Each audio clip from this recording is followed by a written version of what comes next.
கண்ணுக்கு பக்கத்திலே சோடி என்று வந்தவளே நூல் போடவையில் ஒளிஞ்சுக்கிட்டு நினைச்ச தாளம் போடணுமே.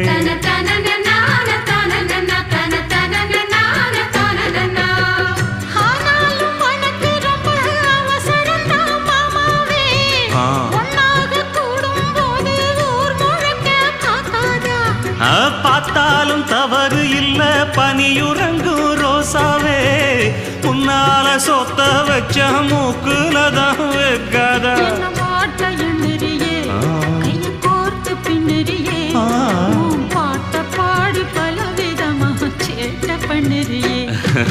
செங்குருவி